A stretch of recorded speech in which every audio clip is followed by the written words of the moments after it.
एक महात्मा जी भ्रमण करते थे, तो उस समय असरफियां चलती थी, मोहरें असरफियां, तो उनको भेंट में देते लोग। तो या तो ठाकुर सेवा में लगे तत्काल, या संत सेवा में तत्काल लगे, उसका संग्रह करके डोलना ये ठीक नहीं है। बैरागी के लिए सिद्धांत में ये ठीक नहीं है। तो जब 2, 4, 6, 8 ऐसे मोहरे हुई, तो उन्होंने विचार किया कि और भ्रमण करके जब काफी मोहरे हो जाएंगी तो प्रयागराज में जब कुंभ पड़ता है, एक बार पूरे सब अखाड़े के संतों को, अलग अलग संप्रदाय सब संतों को बुलाएंगे और सबको पवाएंगे। अब साधु है तो यही विचार करेगा, और क्या विचार करेगा। तो उन्होंने ऐसे डंडा बनवाया, बेंत, जो ऊपर से चूड़ीदार और भीतर पोला, और मोहरे उसमें डालते गए। और भ्रमण, जहां जहां श्रद्धालु भगत थे सबके यहां जाना और इच्छा रखना कि एक मोहर तो दे ही दे दक्षिणा में। कामना कोई भी हो वो बांधती ही है, ध्यान रखना। इसीलिए प्रभु जो चाहे वो करे, अपनी चाह नहीं रखनी चाहिए, अपनी चाह प्रभु की चाह में मिला देनी चाहिए। धीरे धीरे वो छड़ी भर गई, भ्रमण करने वाले महात्मा चूड़ी लगाई, इंतजार करते रहे। जब प्रयाग का कुंभ पड़ा तो चले। तो रास्ते में एक गांव में पूछा जाता है, जैसे कहीं रुको कि कोई श्रद्धालु ऐसा है जो संत सेवी है। तो कुछ लोगों ने बताया, हाँ एक परिवार है बहुत संत सेवी है और आपको मिलाते हैं उनसे। आइए महाराज, घर में रुका, खूब अच्छा हलवा पूड़ी पवाया, और जो घर के मालिक थे चरण दबाए। चरण दबाते दबाते उनकी दृष्टि पड़ी उस डंडे पे, इतना मोटा और ऊपर से कुछ चूड़ी सी भी नजर आ रही, इस डंडे में तो कोई रहस्य है ही है। अब महात्मा जी को खवा पिला के सुला दिया। महात्मा जी जब सो गए तो पत्नी से धीरे से कहा, वो डंडा लाओ बाबा जी का डंडा। और वो चूड़ीदार जो ही खोला पलटाया तो सैकड़ों मोहरे। ऐसे संत रोज पधारे भगवान, तुम आनंद हो जाए फिर क्या। पत्नी से कहा, नाप के कंकड़ लाओ। वो तो महात्मा जी तो खाए खीर पूड़ी, आराम से सो रहे। रात में पूरी प्लानिंग करके उसमें कंकड़ भर के चूड़ी लगाकर सिराने रख दिया, सारी मोहरें हटा ली। महात्मा जी आराम से छड़ी उठाए तो वजन पक्का। वैसे बड़े लोग चतुर होते हैं, पर ये नहीं जानते कि कर्म कितना भयानक होता है। और उनकी कोई संतान नहीं थी, पर धन में इतना प्रेम उनको था। बहुत सावधान। साधु महात्माओं के पास जो अर्थ है, गृहस्थी अगर आता वहीं से है, पर अगर उसको जोर जबरदस्ती या किसी छल कपट से, तो वो उसका विनाश ही करता है। आज तक का प्रमाण है। अब उनको ये भाव पता नहीं होगा, या पता होगा तो लोभ के कारण वो उसको मान नहीं पाए होंगे। महात्मा जी गए प्रयाग में, किसी अखाड़े पर रुके और वहां प्रार्थना की कि कल जो है संपूर्ण अखाड़ों का निमंत्रण किया जाए और सब संतों को भोग पवाया जाए और उनको दक्षिणा भी दी जाए। महंत ने सोचा कि बहुत बड़ा है तो उत्सव है, क्योंकि प्रयाग में कितने हजारों संत महात्मा सब। तो उनका, महाराज बोरों इसमें चीनी और टीनों घी लगेगा, सब व्यवस्था। बोले आप मंगाइए, एक एक हिसाब हम करेंगे, हमारे पास सब व्यवस्था है।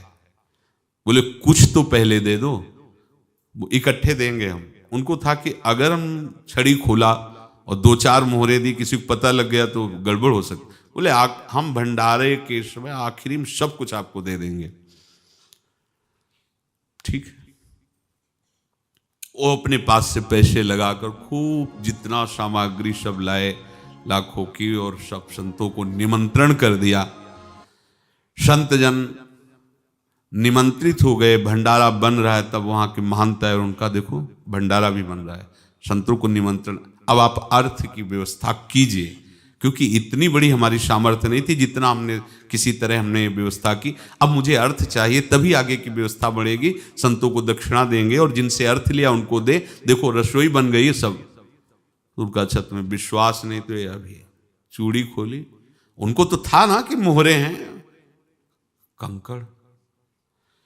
तो अब जैसे कितना उनको सदमा लगा होगा, हजारों संतों का निमंत्रण, रसोई बन, मतलब संत हो के छल कपट।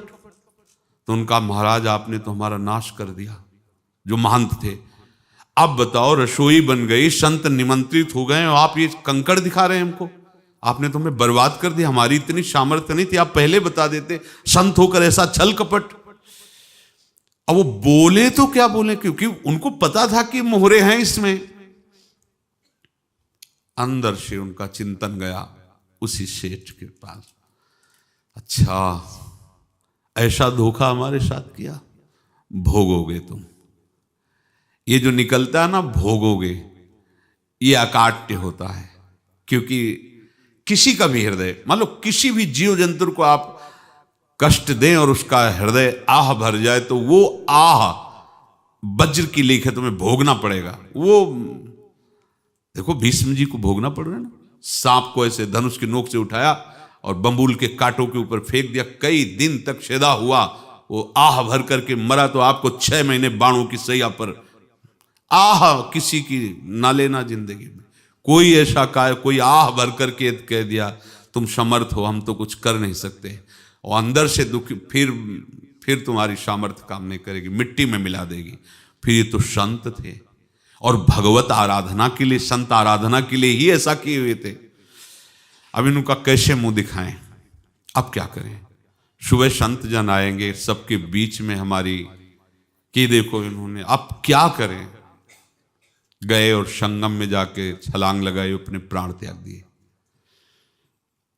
अब उनके तो पास मोहरे थी और व्यापार बढ़ा, और 9-10 महीने बाद ही लड़का हुआ। अब तो उनको कि संत फलीभूत हो गया, देखो व्यापार चल रहा, लड़का नहीं होता था, लड़का भी हो गया, बड़ा आनंद छा रहा है। जब से वो प्रकट हुए और धन की वृद्धि शुरू हो गई, पढ़ाई लिखाई में उनके खर्चा हुआ सब, बस बीमारी शुरू हो गई उनके शरीर में, अब उसमें पैसा जाना शुरू हुआ। इतने आसक्त तो वो दोनों हो गए कि कुछ भी हो, व्यापार ठप, संपत्ति बेचना शुरू। तो उन्होंने कहा कि बेटा मैं क्या कर सकता हूं तुम्हारे लिए। बोले हमारी अंतिम इच्छा है प्रयाग चलो, और जितने प्रयाग में संत महात्मा सबको एक बार भंडारा करवाओ, हमारी इच्छा अंतिम है, क्योंकि अंतिम यही इच्छा थी। तो बोले अब ज्यादा संपत्ति तो नहीं रह गई, तो बोले घर बेच दो, मेरे लिए ही तो है, बेच दो, मुझे लगता मैं बचूंगा नहीं, पर मेरी अंतिम इच्छा पूर्ण कर दो। घर बेच दिया, जेवर बेच दी। वहां गए, जब संत सेवा की तो बोले मुझे संगम तक ले चलो। संगम तक ले गए और बोले समझे तुम चुराए थे और हमने उसको छीना है, कुछ नहीं रह गया तेरे पास कुछ, अब केवल ममता और आसक्ति में जलकर मर और नरक प्राप्त कर। मैं वही महात्मा हूं जिसकी तूने मोहरे ली थी, शरीर छोड़ दिया। महात्मा को जन्म लेना पड़ा और इनको दुर्गति भोगनी पड़ी। ऋणानुबंध होश में, ऐसा नहीं कि आप जो कर रहे हैं कोई देख नहीं रहा, कोई हिसाब किताब नहीं, जो कर रहे हैं अवश्य में भोक्तव्यम। बहुत आप सभी ने अपना कीमती समय देकर इस कथा का श्रवण किया, इसके लिए शुक्रिया शुक्रिया शुक्रिया। राधे राधे।